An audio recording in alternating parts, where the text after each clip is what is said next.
तो बेटा हम लोग बात कर रहे थे आईपीएससी नॉमेनक्लेचर की, और ये आईपीएससी नॉमेनक्लेचर का हमारा 6th लेक्चर है। 5 लेक्चर इससे पहले पढ़ाए जा चुके हैं, आप लोगों ने पढ़ लिए होंगे। अगर अभी तक नहीं पढ़े हैं तो आप लोग पहले लेक्चर से शुरू करते हुए आइएगा, क्योंकि बेसिक से आप शुरू करिएगा, आप बेहतर समझेंगे। हम लोग आईपीएससी नॉमेनक्लेचर के पार्ट 6 में बात कर रहे हैं ऐसे कंपाउंड्स के नॉमेनक्लेचर की जो बाईवैलेंट हैं। बाईवैलेंट में आपके पास कीटोन्स आ जाते हैं। देखिए बाईवैलेंट है, दो तरफ बॉन्ड बनाएगा। ईथर आ जाता है, बाईवैलेंट है, दो तरफ बॉन्ड बनाएगा। थायो ईथर्स आ जाते हैं, ये भी बाईवैलेंट है। ईस्टर्स आ जाते हैं, ये भी बाईवैलेंट हैं। तो हम आज इस लेक्चर में ऐसे कंपाउंड की आईपीएससी नॉमेनक्लेचर करना सीखेंगे जो बाईवैलेंट फंक्शनल ग्रुप हैं। चलिए हम लोग एक एक की बात करते हैं। हम लोग बाईवैलेंट फंक्शनल ग्रुप में सबसे पहले शुरुआत करते हैं कीटोन्स की। देखिए बेटा, कीटोन्स और बाकी बाईवैलेंट फंक्शनल ग्रुप्स में अगर आप देखें तो एक अंतर है। कीटोन का जो बाईवैलेंट फंक्शनल ग्रुप है उसमें कार्बन की जो चेन बनेगी, उस कार्बन की चेन में ये कीटोन का जो कार्बन है उस चेन को कंटिन्यू रखेगा। यानी इस बाईवैलेंट फंक्शनल ग्रुप के आ जाने पर जो कार्बन की चेन होगी वो डिसकंटिन्यूड नहीं होगी। अभी आप समझ जाएंगे कॉन्टिन्यूड या डिसकंटिन्यूड का क्या मतलब है। लेकिन ईथर है, थायो ईथर है या ईस्टर है, इसमें जो कार्बन की चेन है वो डिसकंटिन्यूड हो जाएगी। जैसे फॉर एग्जांपल के दौरान हम एक कीटोन ले लें, तो हम सबसे पहले कीटोन की नेमिंग कर रहे हैं। हम एक कीटोन ले लें, तो एक सिंपल सा कीटोन ले लेते हैं, बस ये समझने के लिए कि कार्बन डिसकंटिन्यूड या कॉन्टिन्यूड का क्या मतलब है। यहां पर ये देखिए कार्बन की चेन है, ये देखिए carbon carbon carbon carbon carbon. भले ही बाईवैलेंट फंक्शनल ग्रुप बीच में आया लेकिन कार्बन की चेन कंटिन्यू है। लेकिन सपोज करिए अगर इस सी डबल बॉन्ड ओ की जगह ईथर का या ऑक्सीजन होता, तो ये कार्बन के बाद ऑक्सीजन आ जाता, तो कार्बन की ये चेन अलग हो जाती, ये चेन अलग हो जाती। वैसे ही थायो ईथर आ जाता तो सल्फर आ जाता, तो कार्बन की ये चेन अलग हो जाती, ये चेन अलग हो जाती। वैसे ही अगर ईस्टर आ जाता तो सी डबल बॉन्ड ओ एक ओ आ जाता, तो इस ऑक्सीजन से कार्बन की इस चेन को अलग कर दिया जाता, इस चेन को अलग कर दिया जाता। तो ये हमारे कहने का मतलब था कि जो ये वाले तीन हैं, ईथर, थायो ईथर और ईस्टर, इनके कार्बन की चेन में आ जाने पर कार्बन की चेन डिसकंटिन्यू हो जाएगी, जिस वजह से कार्बन में दो चेन बनने लगेंगी। लेकिन कीटोनिक ग्रुप आ जाने से ऐसा नहीं होगा। ये भले ही बाईवैलेंट है लेकिन ये कार्बन की चेन को डिसकंटिन्यू नहीं कर रहा। इसलिए याद रखिएगा कि कीटोन्स का जो नॉमेनक्लेचर होगा ये उन्हीं रूल्स के अनुसार होगा जो रूल्स आपको पार्ट 1 से लेकर पार्ट 5 तक पढ़ाए गए हैं। क्या थे? कार्बन की एक चेन सेलेक्ट करिए, कार्बन की सबसे लंबी चेन सेलेक्ट कर लीजिए, नंबरिंग करिए, नंबरिंग उस साइड से करिए जिधर से फंक्शनल ग्रुप पहले आए। अगर एक से ज्यादा फंक्शनल ग्रुप है तो प्रिंसिपल फंक्शनल ग्रुप सेलेक्ट करिए। उसको सेलेक्ट करने के बाद बचे हुए फंक्शनल ग्रुप सफिक्स में चले जाएंगे या प्रीफिक्स में चले जाएंगे, आपको पता चल जाएगा। तो सारा रूल पुराना ही रहेगा। जैसे अगर हम इस कीटोन की नॉमेनक्लेचर में बात करें तो जरा कुछ कीटोन्स के नॉमेनक्लेचर देख लेते हैं। 1 2 3 4 5 कार्बन की चेन बन रही है और नंबरिंग इस साइड से होगी क्योंकि फंक्शनल ग्रुप पहले आएगा। 1 2 3 4 5। कीटोन के लिए जो प्रीफिक्स होता है वो कीटो और जो सफिक्स होता है वो ओन। चूंकि एक ही फंक्शनल ग्रुप है तो कीटोन सफिक्स बनेगा, नाम हो जाएगा। 5 कार्बन के लिए पेंट, सिंगल बॉन्ड के लिए एन, एन का ई हटाकर सेकेंडरी सफिक्स लगाएंगे। इनके लिए ओन और किस पोजीशन पर है 2, तो 2 ओन, ये नाम हो जाएगा पेंटेन 2 ओन। ऐसे ही मान लीजिए हमारे पास कोई दूसरा कीटोन ले लेते हैं।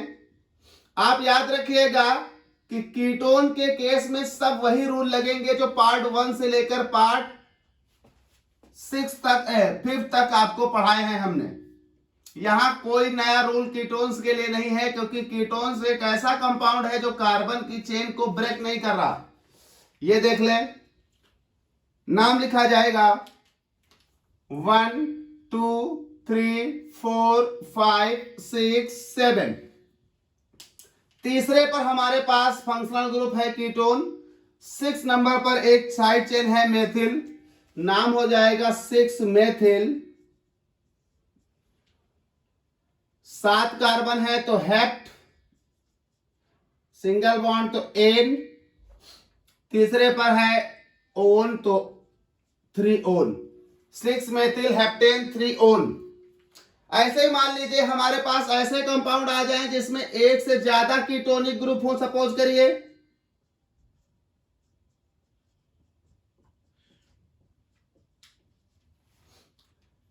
1 2 3 4 5 6, 1 2 3 4 5 6, इधर से गिनो तो दूसरे पर कीटोन, उधर से गिनो तो भी दूसरे पर कीटोन। इसका मतलब आप किसी भी साइड से नंबरिंग कर सकते हो। 6 कार्बन की चेन है, दूसरे और पांचवें पर कीटो ग्रुप है, दोनों चेन में आ रहे हैं यानी दोनों सफिक्स ही रहेंगे।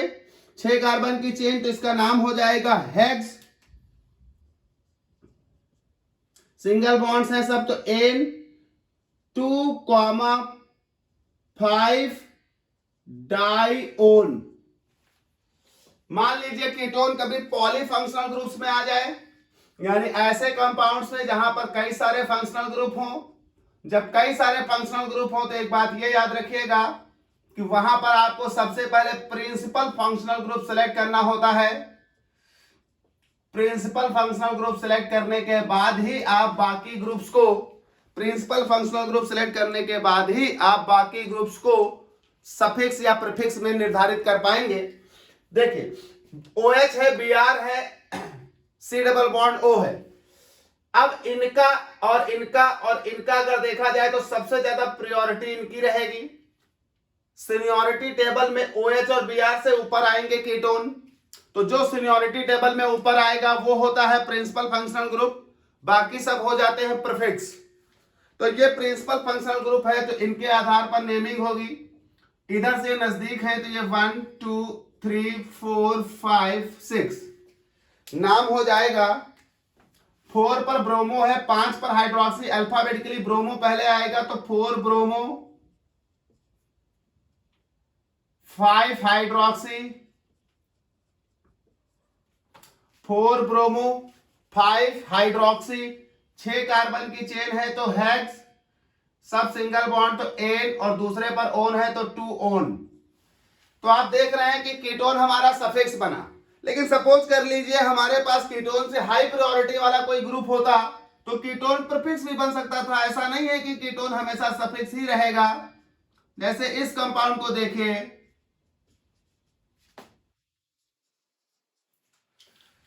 हमारे पास इसमें कीटोन भी है और कार्बोक्सिलिक ग्रुप है। आपको मालूम है कि सीनियरिटी टेबल में कार्बोक्सिलिक ग्रुप सबसे ऊपर रखा है, यानी कीटोन और कार्बोक्सिलिक ग्रुप के कंपेयर में कार्बोक्सिलिक ग्रुप हमारे पास हायर प्रायोरिटी हो जाएगा, यानी सफिक्स हो जाएगा। नंबरिंग करिए तो कार्बोक्सिलिक ग्रुप के रिस्पेक्ट में होगी, क्योंकि अब ये सफिक्स है 1 2 3 4 5 6 नाम लिखा जाएगा तो ये अब प्रीफिक्स बन जाएगा। तो चौथे कार्बन पर आ गया कीटो तो 4 कीटो, 6 कार्बन तो हेक्स, सिंगल बॉन्ड एन और ओइक एसिड, तो इसका नाम हो जाएगा 4 कीटो हेक्सेनोइक एसिड। ऐसे ही मान लेते हैं एक और कंपाउंड, जैसे ये कंपाउंड ले लिया,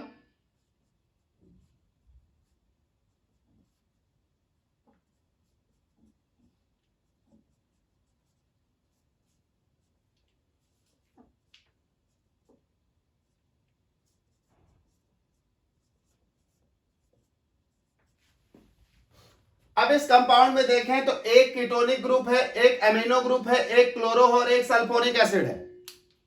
अभी भी एमिनो और कीटो ग्रुप के रिस्पेक्ट में सल्फोनिक एसिड की प्रायोरिटी ज्यादा है, क्योंकि सीनियरिटी टेबल में ये इन सबसे ऊपर आता है। इसके रिस्पेक्ट में नंबरिंग होगी, ये होगा 1, ये होगा 2, ये होगा 3, ये होगा 4, ये होगा 5। आप देखिए तो 2 पर क्लोरो है, 3 पर एमिनो है और 4 पर कीटो है। अल्फाबेटिकली एमिनो पहले आएगा तो 4 3 पर है तो 3 अमीनो, फिर क्लोरो आएगा 2 क्लोरो, फिर कीटो आएगा 4 कीटो, और 5 कार्बन है तो pentane sulphonic acid, pentane sulphonic acid. तो ये हमारे पास कीटोन के नाम हैं। बेटा आप देख रहे हो कि कीटोन में सफिक्स और प्रीफिक्स दोनों तरह से इस्तेमाल किया जा सकता है कीटो को। अगर कीटो हमारा प्रिंसिपल फंक्शनल ग्रुप है तो सफिक्स ओन इस्तेमाल हुआ, और कीटो अगर हमारा प्रिंसिपल फंक्शनल ग्रुप नहीं है तो प्रीफिक्स यानी कीटो इस्तेमाल हुआ। अगर हम देखें तो इसमें कोई नया रूल नहीं लगा, ये सब रूल नंबर लेक्चर 1 से रूल नंबर जो लेक्चर 5 तक पढ़ाए गए हैं उन्हीं रूल से हमारे सारे कीटोन्स लिख दिए गए हैं, यानी कीटोन का नॉमेनक्लेचर में आपको कोई प्रॉब्लम नहीं आने वाली। स्पेशली हमें ईथर, थायो ईथर और ईस्टर्स देखने हैं, क्योंकि ईथर, थायो ईथर और ईस्टर्स आपकी चेन को ब्रेक कर रहे हैं। तो चलिए हम अगली बात करते हैं ईथर की। तो बोर्ड मिटा लेते हैं, हम लोग अगली बात करते हैं ईथर की। तो चलिए भाई हम लोग अगली बात करते हैं ईथर की। बेटा ईथर के केस में एक बात याद रखिएगा, ईथर को हम कॉमनली रिप्रेजेंट करते हैं ROR डैश, जहां पर ये दोनों R where R equals to R dash भी हो सकते हैं और R does not equals to R dash भी हो सकते हैं। यानी जो दोनों R हैं यानी एल्किल ग्रुप हैं वो कार्बन की संख्याओं में बराबर भी हो सकते हैं और छोटे बड़े भी हो सकते हैं। इनके नाम को लिखने के लिए एक बात याद रखिएगा, जो ये ROR है, तो यहां आप जरा रूल समझिए इनके नाम को लिखने के लिए। जो ये ROR है, ROR डैश, इसमें से एक R के साथ ये ऑक्सीजन चला जाएगा, एक R के साथ इस ऑक्सीजन को लेना होगा, यानी एक पोर्शन इतना होगा और एक पोर्शन इतना होगा। जिस पोर्शन के साथ ये ROR जाएगा उस पोर्शन का नाम लिखा जाएगा एल्क, यानी रूट वर्ड। रूट वर्ड उसमें मौजूद कार्बनों की संख्या के आधार पर इस्तेमाल किया जाएगा, और रूट वर्ड के साथ जोड़ दिया जाएगा ऑक्सी वर्ड। ऑक्सी इस्तेमाल होगा ऑक्सीजन के लिए। तो रूट वर्ड और ऑक्सी वर्ड दोनों मिलाकर इस पोर्शन का नाम हो जाएगा एल्कॉक्सी। और जो दूसरा वाला पोर्शन है जिसमें ऑक्सीजन नहीं गया, इसमें root word alk plus bond के आधार पर, अगर सिंगल बॉन्ड है तो एन, डबल बॉन्ड है तो एन, ट्रिपल बॉन्ड है तो आइन। तो मान लीजिए सब सिंगल हो तो उस वक्त एन, तो ये बन जाएगा एल्क और एन, तो ये मिलकर बन जाएगा एल्केन। यानी एक पोर्शन ऑक्सीजन ले जाएगा और एक पोर्शन ऑक्सीजन नहीं मिलेगा जिसको, तो जिसको ऑक्सीजन नहीं मिलेगा उसका नाम एल्क प्लस एन एल्केन होगा, और जिसको ऑक्सीजन मिलेगा उसका नाम एल्क प्लस ऑक्सी एल्कॉक्सी होगा। अब बात आती है कि सर हम कैसे निर्धारित करेंगे कि इन दोनों कार्बन की चेन में किसको ऑक्सीजन दें। देखिए अगर ये दोनों कार्बन की चेन बराबर हैं, यानी दो बातें हैं, if R equals to R dash है, R equals to R dash है, तो आप ऑक्सीजन किसी को भी दे सकते हैं, क्योंकि दोनों कार्बन की चेन बराबर हैं, और दोनों कार्बन की चेन बराबर हैं तो दोनों में कार्बन की संख्याएं एक समान हैं, और दोनों में कार्बन की संख्याएं एक समान है, उस वक्त ऑक्सीजन आप किसी भी कार्बन के चेन को दे दीजिए। लेकिन अगर R does not equal to R dash है, तो oxygen goes with smallest carbon chain. Oxygen छोटी वाली कार्बन चेन के साथ जाएगा। इन दोनों में से अगर कार्बन की संख्या कम ज्यादा है तो ऑक्सीजन उस कार्बन चेन के साथ जाएगा जो कार्बन की चेन छोटी हो, और अगर दोनों बराबर हैं तो ऑक्सीजन किसी के साथ भी भेजा जा सकता है, कोई प्रॉब्लम नहीं होगी। चलिए एग्जाम्पल लेते हैं कुछ।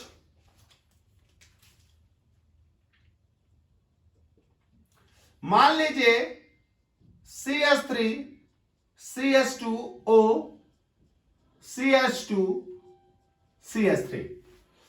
अब देखिए इस ऑक्सीजन के इस तरफ भी दो कार्बन है, इस ऑक्सीजन के इस तरफ भी दो कार्बन है। जब ऑक्सीजन के दोनों तरफ दो कार्बन है तो हमने आपसे कहा था कि जब कार्बन की संख्याएं बराबर हो तो आप किसी को भी ऑक्सीजन दे सकते हैं। अब आप चाहे इस वाली चेन को ऑक्सीजन दे चाहे उस वाली चेन को दो, कोई फर्क नहीं पड़ेगा। मान लीजिए हमने इस वाली चेन को ऑक्सीजन दे दिया तो ये चेन बन जाएगी। हमने कहा था दो नाम लिखने, एक एल्क प्लस ऑक्सी जिसके साथ ऑक्सीजन जाए और एल्क प्लस एन जिसके साथ ऑक्सीजन ना जाए। तो देखिए ऑक्सीजन गया, इनका नाम है एल्क प्लस ऑक्सी। इनके लिए एल्क वर्ड क्या होगा, दो कार्बन है तो दो कार्बन के लिए एल्क वर्ड होगा एथ। आईपीएससी नॉमेनक्लेचर पार्ट 1 में आपको बेसिक रूल समझाए थे, कब एल्क लेंगे, कितना लेंगे, क्या लेंगे। तो दो कार्बन के लिए एथ और ऑक्सीजन गया तो एथ प्लस ऑक्सी, तो इसका नाम हो जाएगा एथॉक्सी।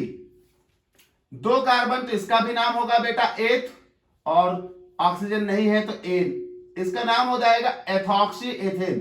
एथॉक्सी एथेन हो गए।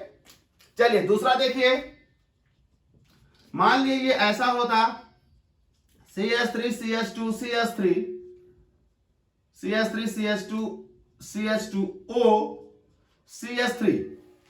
एक कार्बन की चेन 3 के, एक कार्बन की चेन 1 है, तो ऑक्सीजन छोटी वाली के साथ जाएगा तो छोटी वाली कार्बन चेन के साथ जाएगा, उसमें एक कार्बन है तो एक कार्बन के लिए मेथ, ऑक्सीजन जाएगा तो मेथॉक्सी, और ये हो गया प्रोपेन, मेथॉक्सी प्रोपेन। अब यहां पर आपको कुछ और बातें याद रखनी होंगी, जैसे अब अगली केस में आपके सामने डाल रहा हूं एग्जाम्पल। जैसे ये मेरे पास इस तरह से हो जाता,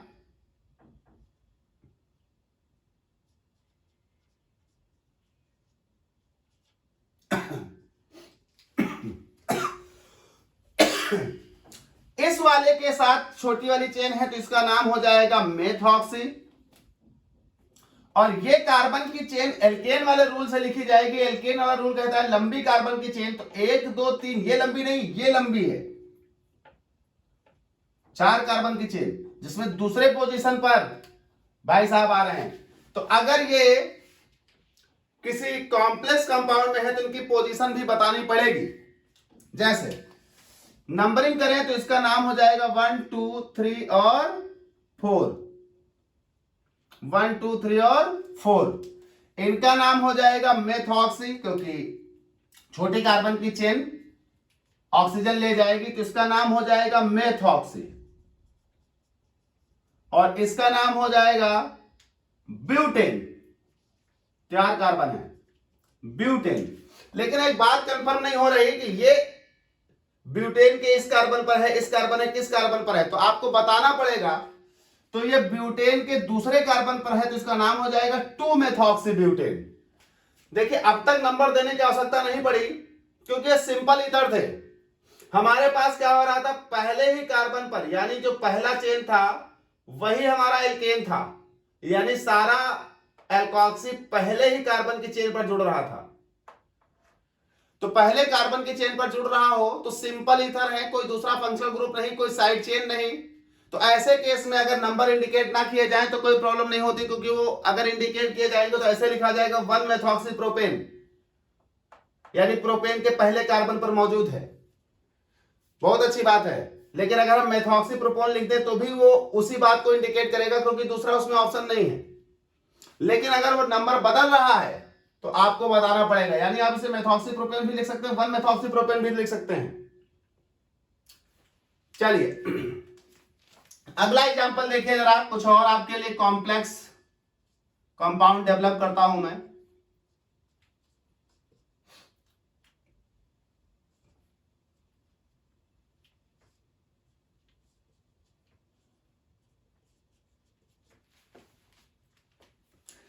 जैसे अगर देखा जाए तो चेन के पहले पर है तो नंबर पहला वाले को लगा भी सकते हैं, नहीं भी लगा सकते, एज और विश।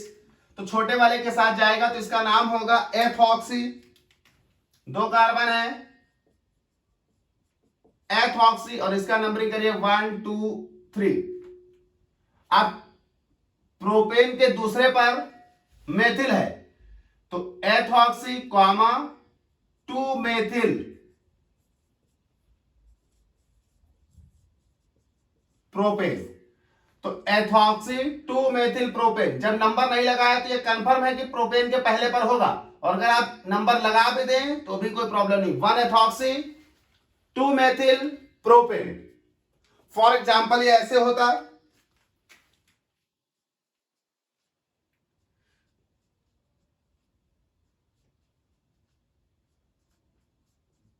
बहुत सारे लोग तो अब यहां चेन सेलेक्ट करने में ही गलती करेंगे। देखिए ये बात तो कंफर्म हो गई कि ये वाला पोर्शन एथॉक्सी बनेगा क्योंकि छोटी चेन है वो, तो ये हो जाएगा एथॉक्सी। लेकिन अब इसमें कार्बन की चेन क्या गिनी जाए, 1 2 या 1 2 3, तो ये गिनी जाएगी 1 2 3। कार्बन की लंबी चेन लेनी है क्योंकि अब इसका एल्केन वाला नाम लिखना है। तो 3 कार्बन और 3 कार्बन के दूसरे पर मेथिल है तो ये हो जाएगा 2 मेथिल प्रोपेन। अब साथ ही साथ देखिए कि एथॉक्सी किस पोजीशन पर लगा था, तो दूसरे पोजीशन पर, तो ये हो गया 2 एथॉक्सी 2 मेथिल प्रोपेन, जबकि ये था 1 एथॉक्सी 2 मेथिल प्रोपेन। तो अगर ईथर आ रहे हैं तो ईथर के नाम में कोई प्रॉब्लम नहीं है, वो ROR डैश से रिप्रेजेंट किए जाते हैं, सिंपल ईथर्स। हमारे पास 2 वर्ड में इसको तोड़ दिया जाता है, एल्कोक्सी और एल्केन। जिसके साथ ऑक्सीजन जाए वो एल्कोक्सी, जिसके साथ ऑक्सीजन ना जाए वो एल्केन। अगर दोनों R बराबर हैं तो आप ऑक्सीजन किसी के साथ भेज सकते हो, लेकिन अगर दोनों R छोटे बड़े हैं तो आप ऑक्सीजन सबसे छोटी वाली कार्बन चेन के साथ भेजोगे। तो ये हमारे पास ईथर का नॉमेनक्लेचर है। अब यहां पर एक बात और जान लें, जैसे कॉम्प्लेक्स कंपाउंड हो जिसमें बहुत सारे फंक्शनल ग्रुप हो और बहुत सारे फंक्शनल ग्रुप हो उसमें भी ईथर आ रहा हो कहीं पर, तो याद रखिएगा जो बहुत सारे फंक्शनल ग्रुप हैं अगर उसमें ईथर आ रहा है तो याद रखिएगा ईथर कभी भी सफिक्स नहीं बन सकता। ईथर हमेशा पॉलीफंक्शनल ग्रुप्स में प्रीफिक्स ही रहेगा, यानी ईथर अगर पॉलीफंक्शनल ग्रुप में प्रीफिक्स रहेगा इसका मतलब ईथर जहां भी लगा होगा उस चेन को एल्कोक्सी के रूप में ही लिखा जाएगा पॉलीफंक्शनल ग्रुप्स में, और दूसरा वाला पोर्शन एल्केन या दूसरा वाला पोर्शन जो भी उस वक्त वहां बन रहा हो। चलिए एक एग्जांपल आपको मैं समझा देता हूं। मान लीजिए हमारे पास ये केस होता CH3 CHOCH3 CH2 CHOH CH2 COOH। देखिए पॉलीफंक्शनल ग्रुप्स है, इसमें भी ये ईथर आ गया। देखिए कार्बन O कार्बन, तो जो छोटी वाली चेन है उसी के साथ ऑक्सीजन जाएगा, ये रूल है। जो बड़ी वाली चेन है वो एल्केन बनेगी, और चूंकि एक बड़ी वाली चेन अब यहाँ एल्केन नहीं है दूसरा है तो जो भी है वो बनेगी। ये सिंपल थे, इसमें हम मान रहे थे बड़ी वाली चेन सिर्फ कार्बन की है, लेकिन बड़ी वाली चेन पॉलीफंक्शनल ग्रुप में कुछ भी हो सकती है। अब देखिए 1 ग्रुप 2 ग्रुप 3 ग्रुप, ये तो कभी सफिक्स बन नहीं सकता, ये दोनों बन सकते हैं। इनमें इन दोनों में से इसकी प्रायोरिटी ज्यादा, तो जिसकी प्रायोरिटी ज्यादा उसी के आधार पर नंबरिंग होगी 1 2 3 4 5 6। अब 5 पर देखिए ऑक्सीजन और मेथिल यानी मेथॉक्सी, और 3 पर हाइड्रोक्सी। अल्फाबेटिकली H पहले आएगा तो इसका नाम होगा 3 हाइड्रोक्सी 3 हाइड्रोक्सी 5 मेथॉक्सी, और 6 कार्बन तो हेक्स एन ओइक एसिड। तो 3 हाइड्रोक्सी 5 मेथॉक्सी हेक्सेनोइक एसिड। तो आप देख रहे हैं ईथर जो है वो एज अ प्रीफिक्स हमारे पॉलीफंक्शनल ग्रुप्स वाले कंपाउंड में इस्तेमाल हो रहा है। तो जहां पर भी पॉलीफंक्शनल ग्रुप कंपाउंड्स हो तो उसमें जो हाई प्रायोरिटी होता है वो प्रिंसिपल फंक्शनल ग्रुप, उसके बाद जो बचते हैं वो सब सफिक्स ही होते हैं। तो ईथर भी सफिक्स ही होगा। चलिए ईथर की बात समझ गए आप लोग। अब हम लोग बात करते हैं थायो ईथर्स की।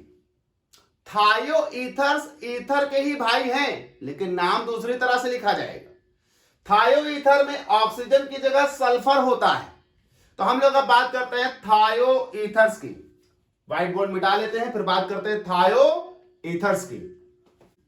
बेटा थायो ईथर में सल्फर होगा, जहां ऑक्सीजन हुआ करता था वहां सल्फर होगा।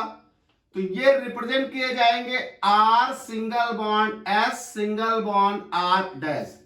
सेम पीछे वाला केस, आर और R dash, where R equals to R dash भी हो सकता and R does not equals to R dash भी हो सकता। यानी थायो ईथर्स में आर दोनों बराबर भी हो सकते हैं और डिसिमिलर भी हो सकते हैं। देखिए थायो ईथर के केस में ऑक्सीजन की जैसा ही कंपाउंड दिख रहा है, बस ऑक्सीजन की जगह सल्फर है। यानी ईथर के जैसा ही कंपाउंड दिख रहा है, बस ऑक्सीजन की जगह सल्फर है। चलिए थायो ईथर्स में आप एक बात याद रखिएगा, यहां आपको एक रूल भी आपको मैं बता दूं थायो ईथर को लिखने में। थायो ईथर के केस में एक बात याद रखिएगा कि जो आर एस आर डैश है, इसमें से एक आर जो होगा, एक आर वो हमेशा एल्किल ग्रुप की तरह लिखा जाएगा, एल्किल। दूसरा आर जो होगा वो हमेशा एल्केन की तरह लिखा जाएगा। और जो सल्फर है बीच में, सल्फर के लिए हमेशा थायो वर्ड यानी थियो वर्ड इस्तेमाल किया जाएगा। तो इसका वास्तव में नाम बनेगा एल्किल थायो एल्केन। नाम होगा एल्किल थायो एल्केन। यानी ऑक्सीजन के जैसे ये सल्फर किसी के साथ जाएगा नहीं। 3 पोर्शन में नाम होगा इसका एल्किल थायो एल्केन। अब बात आती कौन एल्किल बनेगा। तो अगर ये दोनों बराबर हैं कार्बन की संख्याओं में तो किसी को भी एल्किल बना दो, लेकिन अगर ये छोटे बड़े हैं तो एल्किल बनेगा स्मॉल स्मॉल कार्बन चेन, और ये बनेगी जो बड़ी चेन होगी लार्ज चेन। तो जो छोटी चेन होगी वो बनेगी एल्किल, जो बड़ी चेन होगी वो बनेगी एल्केन। और अगर दोनों बराबर हैं कार्बन की संख्याओं में तो आप किसी को भी एल्किल और किसी को भी एल्केन बना सकते हैं। फॉर एग्जाम्पल चलिए कुछ एग्जाम्पल लेते हैं, आप समझते हैं इस बात को। जैसे मान लीजिए सबसे छोटा एग्जाम्पल पहले मैं आपको लेता हूं, CH3S C2CH3,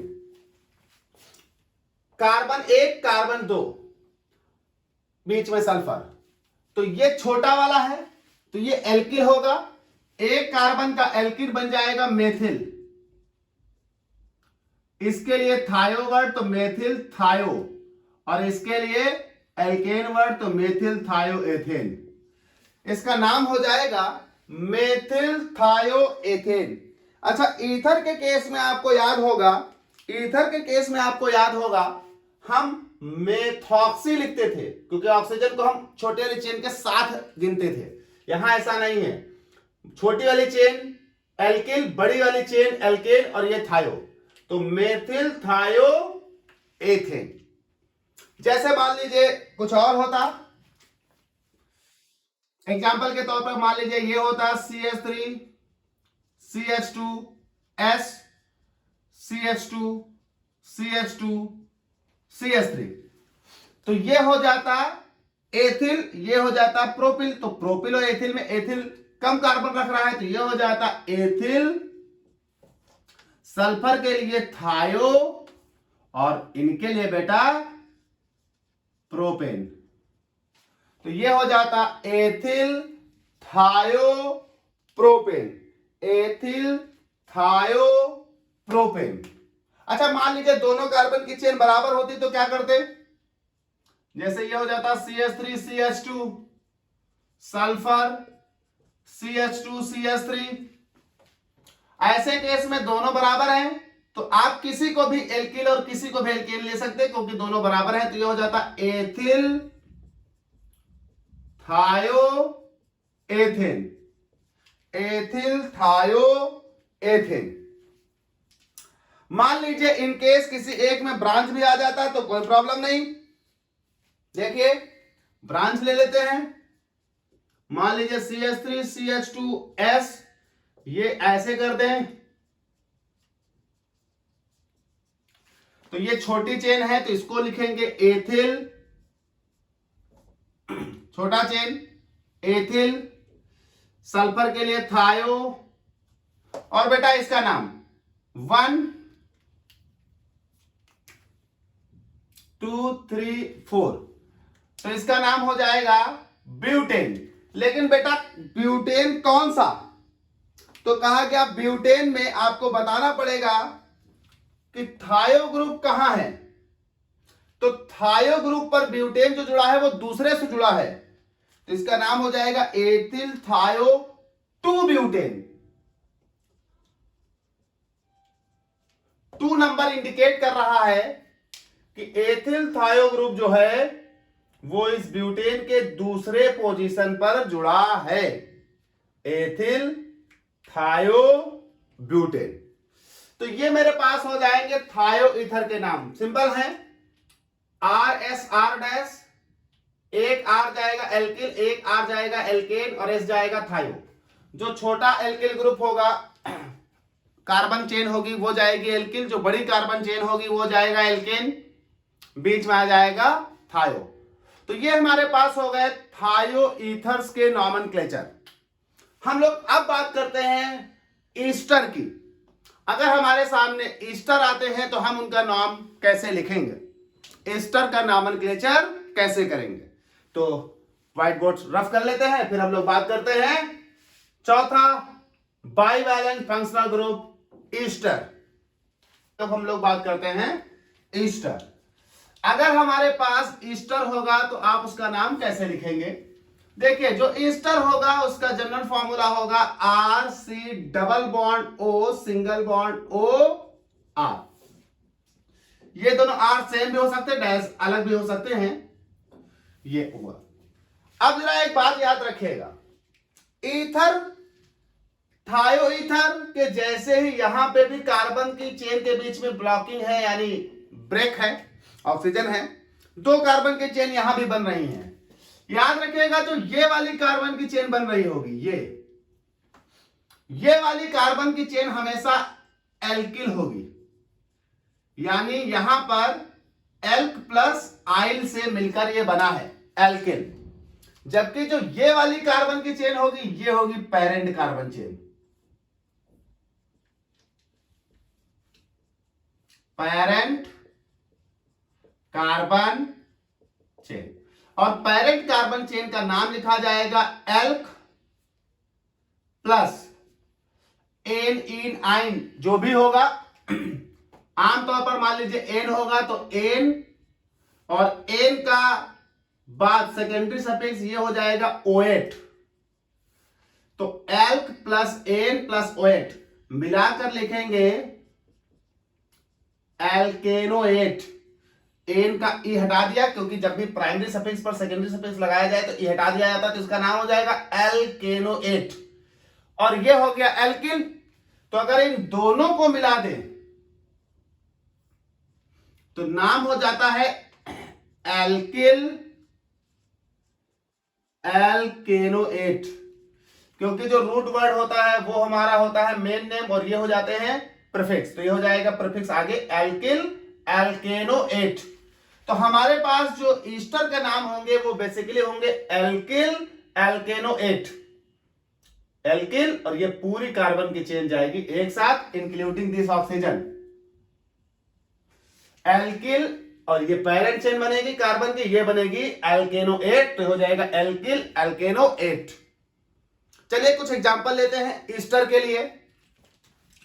मान लीजिए पहले एक सिंपल एग्जांपल लेते हैं। मान लीजिए CH3C डबल बॉन्ड OCH3, यहां एक कार्बन की चेन है, एक कार्बन की चेन है, और यहां ये दो कार्बन की चेन है। जो एक कार्बन की चेन है वो एल्किल बनेगी, जो ऑक्सीजन से जुड़ी हुई चेन होती है वो एल्किन बनती है। एल्किल एक कार्बन का है तो इसका नाम हो जाएगा मेथिल। और जो ये ईस्टर ग्रुप से जुड़ी हुई चेन है इंक्लूडिंग ईस्टर, ये दो कार्बन की है, इसका दो कार्बन के लिए नाम हो जाएगा एथ, सिंगल बॉन्ड के लिए एन और ईस्टर के लिए ओएट, तो ये हो जाएगा मेथिल एथेनोएट। मान लीजिए कभी ऐसा भी हो सकता है बेटा, मान लीजिए हमारी इस बार की इधर कार्बन छोटी भी हो सकती है लेकिन बनेगी यही पैरेंट चेन, याद रखिएगा, ये बड़ी भी हो तब भी पैरेंट चेन नहीं होगी।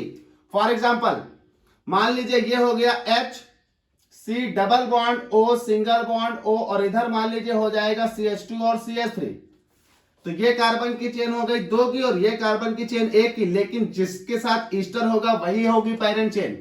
तो इसके लिए नाम हो जाएगा, ये जो ऑक्सीजन से जुड़ी हुई चेन है इसके लिए नाम हो जाएगा, दो कार्बन है तो एथिल,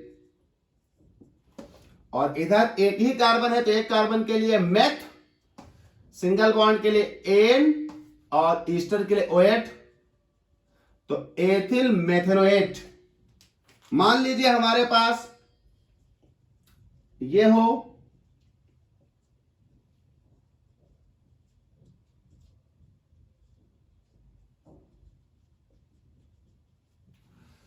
तो ये मेरे पास हो गया दो कार्बन की चेन ऑक्सीजन से जुड़ी है, एक दो तीन चार कार्बन की पैरेंट चेन है, तो दो कार्बन की चेन जो ऑक्सीजन से जुड़ी है वो एल्किल ग्रुप जाएगा, यानी वो हो गया एथिल, और ये चार कार्बन के लिए ब्यूट एन ओएट, तो ये हो जाएगा एथाइल ब्यूटेनोएट, एथाइल ब्यूटेनोएट। अब बेटा जरा एक बार गौर करिएगा, मान लीजिए हमारे पैरेंट चेन ब्लॉक है या कोई और फंक्शनल ग्रुप रखती है तो कोई प्रॉब्लम नहीं, सेम हम नाम लिखते चले जाएंगे। जैसे ये हो जाए CH3 CH CH2 C double bond O CH2 CH3, तो ऑक्सीजन पे जुड़ा है एथिल, तो ये मेरे पास बन जाएगा एथिल। अब ये मेरे पास आएगी पैरेंट चेन, एक कार्बन की दो तीन और चार, और तीसरे पर मेथिल है तो ये हो जाएगा 3 मेथिल, चार कार्बन की तो ब्यूट एन ओएट, तो एथिल 3 मेथिल ब्यूटेनोएट, यानी ये हो गया एथिल और ये हो गया कार्बन की चेन के साथ ये 3 मेथिल ब्यूटेनोएट। मान लीजिए हमारे पास ये होता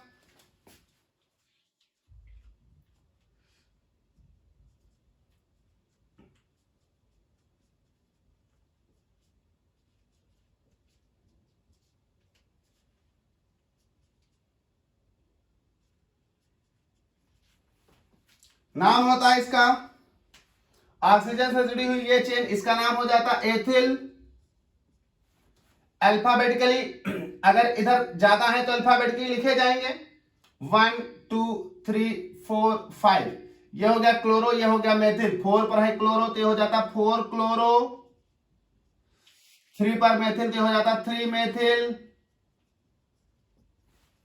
4 chloro 3 methyl, 1 2 3 4 5 carbon pentanoate, तो यह हो जाता ethyl for this, chloro 4 chloro, methyl तो 3 methyl, 5 carbon pent, single bond तो एन ओएट, पेंटेनोएट, तो ये हो जाता आपके ईस्टर का IUPAC नेम। यानी अगर बाइवैलेंट फंक्शनल ग्रुप है तो कीटोन हो, ईथर हो, थायो ईथर हो, ईस्टर हो, जिस मेथड से आपको हमने बताया उस मेथड से आप उनका IUPAC नेम लिखेंगे। इन चारों तरह के कंपाउंड्स के लिए हम आपको एक एक्सरसाइज कराते हैं, आपका पार्ट 6 है तो हम लोग बात करेंगे एक्सरसाइज 6 की। तो एक एक्सरसाइज करते हैं कुछ कंपाउंड्स की जिसमें आप और एग्जांपल देख लें, हालांकि मैंने आपको इस वाले में इसको पढ़ाते वक्त ही आपको कई सारे एग्जांपल कराए हैं, लेकिन एक एक्सरसाइज फिर भी लेते हैं। तो चलिए देखते हैं कुछ कंपाउंड्स हैं हमारे पास एक्सरसाइज 6 में, इनके नाम लिखते हैं। इनकी बात करते हैं तो ये हमारे पास कीटोनिक ग्रुप है, Br है, NO2 है, फंक्शनल ग्रुप कीटोन है, यही हाईएस्ट प्योरिटी भी है। तो 1 2 3 4 5 6 बेटा 4 पर ब्रोमो है, 5 पर नाइट्रो है, तो अल्फाबेटिकली 4 ब्रोमो 5 नाइट्रो। बेटा 6 कार्बन तो हेक्स, सिंगल बॉन्ड तो एन, और दूसरे पर कीटोन है तो 2 ओन। तो 4 ब्रोमो 5 नाइट्रो हेक्सेन 2 ओन। चलिए इनकी बात करते हैं। ईथर है तो ये कार्बन की छोटी चेन है, ऑक्सीजन इसके साथ जाएगा तो इसका नाम होगा मेथॉक्सी। 1 2 3 कार्बन तो प्रोपेन, तो 1 2 3 और 2 पर लगा है क्लोरो, तो मेथॉक्सी 2 क्लोरो प्रोपेन। चलिए इनका नाम देखिए, कार्बन की चेन ये छोटी है तो इनके साथ जाएगा, तो इनका नाम हो जाएगा मेथॉक्सी 1 2 3, तो 2 पर नाइट्रो लगा है तो 2 नाइट्रो प्रोपेन। चलिए इनका नाम देख लेते हैं। तो ये हो जाएगा छोटी चेन, ये हो जाएगी बड़ी चेन, तो छोटी चेन जाएगी एल्किल, यानी ये हो जाएगा मेथिल थायो। और बेटा 1 2 3 तो ये हो जाएगा 1 2 3 3 के लिए प्रोपेन, लेकिन ये दूसरे पर लिखा है तो इसका नाम हो जाएगा 2 प्रोपेन प्रोपेन। इनका आ जाइए, ये हो जाएगा मेथिल, ये 1 2 3 और 4, तो 3 पर 2 मेथिल लगे तो ये हो जाएगा 2 2 डाई मेथिल। 4 कार्बन तो ब्यूट NO8, तो हो जाएगा मेथिल 2 2 डाई मेथिल ब्यूटेनोएट। तो ये आपके पास हो जाते हैं कीटोन्स, ईथर्स, थायोईथर्स और ईस्टर्स। बेटा हम लोग अगला जो पार्ट लेकर आएंगे पार्ट 7, वो बहुत इंपॉर्टेंट होगा। पार्ट 7 में हम ऐसे कंपाउंड्स की बात करेंगे जिसमें रिप्लेसमेंट रूल लगेगा, रिप्लेसमेंट नॉमेनक्लेचर। आपने बहुत सारे ऐसे कंपाउंड देखे होंगे, एक कार्बन की चेन बनी है, बीच में सल्फर आ गया और पूरी सल्फर को इंक्लूड करते हुए कार्बन की चेन का नाम लिख दिया जाता है। या मान लीजिए कोई साइक्लो कंपाउंड है, साइक्लिक कंपाउंड, बीच में सल्फर आ गया, ऑक्सीजन आ गया, नाइट्रोजन आ गया, उसको नंबर देते हुए नाम लिख लिया जाता है। जब कार्बन को कोई एटम रिप्लेस कर दे और उस एटम को भी कार्बन की तरह चेन में कंसीडर किया जाए, तब हम रिप्लेसमेंट रूल के अनुसार नाम लिखते हैं। तो हम लोग पार्ट 7 जो लेकर आएंगे वो होगा रिप्लेसमेंट नॉमेनक्लेचर। कार्बन को हम दूसरे एटम से रिप्लेस कर देंगे और हम उस एटम को ऐसे कंसीडर करेंगे जैसे कार्बन को कंसीडर कर रहे हैं। क्या यूनिक तरीका बताऊंगा मैं आपको, आप खुश हो जाएंगे। तो पार्ट 7 में हम लोग देखेंगे रिप्लेसमेंट नॉमेनक्लेचर, बात करेंगे पार्ट 7 में।